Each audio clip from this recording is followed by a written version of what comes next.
baax di jël nuyoo yi di ko teg ci loxo Ousmane Fall bi nga xam ni mooy président association des conducteurs d'engins lourds du Sénégal ñu am mbégte mu rëy teew fii ak délégation bi nga xam ni tudd nañ leen fi di jëmmal bis bi nga xam ni moom la ñu jagleel tous les travailleurs ci àddina mu nekk bisum saytu feet la naam mais bisum saytu la ci àq ak yelleefu travailleurs yi ma am nag mbégte bi ma jógee sànq bourse du travail ñëw fii découvrir association bii nga xam ne am na solo lool ci am réew président wax na ko léegi réew mënul développer te àndoog les engins lourds ndax ñoom ñooy jiitu li nga xam ni nag moo xaw a doy waar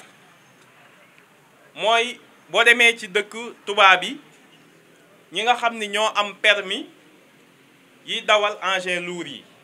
ñoom rek ñooy salarié yoo xam ni duñu wut liggéey dañ leen di wuti boo demee ci sérieusement boo demee ci boîte d'intérim toujours lenn rek ngay gis conducteur d'engin cherche conducteur ku nekk avec des conditions yoo xam ni bu ñu la joxee CDI da ngay bañ bu ñu nee dañu lay signer CDI da nga naan déedéet da ngeen may bàyyi ma nekk intérim ndax bu ñu ma liggéeyee fii une semaine am xaalis toog noppalu demaat feneen parce que c'est un métier extrêmement reconnu mais nag dafa am lu tax te président jundi na ko monsieur sëñ Diouf mi doon lire le discours en français wax na ko foog ñu yegg ci ñaari réforme yu am solo yi bi ci njëkk mooy le statut c'est incompréhensible lu toll ni engin lourd ñi koy dawal loolu laa ko njëkk a laaj ndax am ngeen convention collective wala des accords de branche mu ne ma amuñu sax convention collective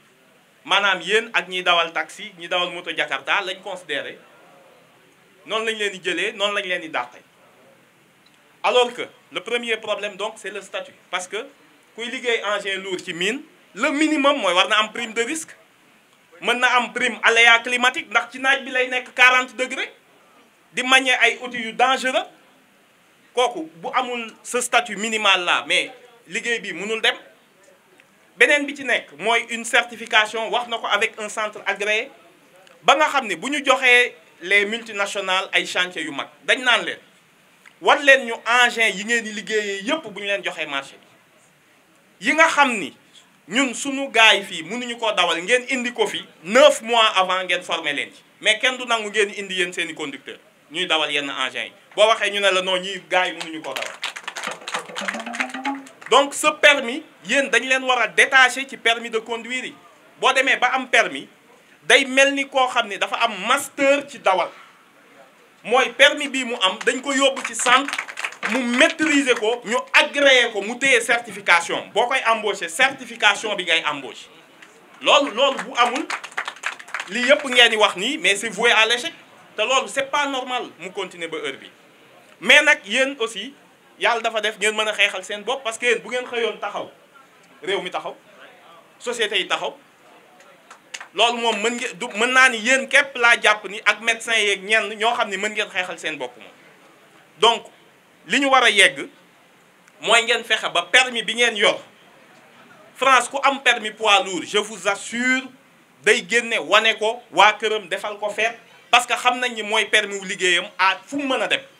permis yi nag foog ñu def ko équivalence internationale boo xam ni même yow bu la neexee xëy dem Dubaï liggéeyi mais parce que ñëpp reconnaître nañ certification bi à l'international loolu kese mooy tax ñu respecté leen mais boo ñëwee indi permis boo xam ni àndul ak agrément boo xam ni xam nañ ni képp ku amul lii mënoo koo dawaloo ci mine ci carrière wala ci chantier boo amee ce statut là c'est à partir du permis il faut qu'on réforme le permis des engins poids lourds moom mu nekk benn permis bu spécial nga xam ni ñi ko am moom xam nañ ni ñoom macha allah bu Sénégal ba Japon ils ont avec la formation continue les mécanismes am nañ xam-xam pour mën a conduire tous les types de véhicules yoo xam ne ñoo fi ñëw je pense que association bi président am ngeen sas bu rëy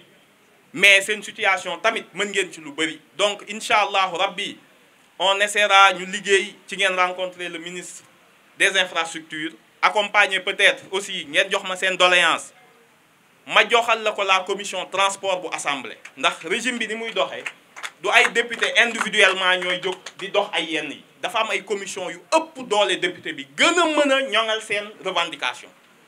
ñu porteel leen ko ngeen yóbbu ko ci ministère bi pour que assise u transport yi yéen da ngeen cee waroon am benn kii bu spécial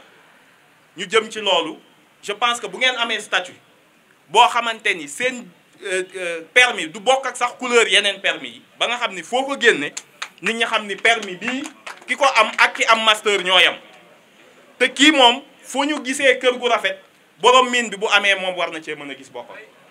Donc ñu ngi leen di sant di leen gërëm di leen encourager ngeen continuer di ñaan yàlla may président ak son premier ministre ak gouvernement bi ambition yi ñu am ñu réaliser ko incha allah. Bonne fête de 1er mai. Merci à tous.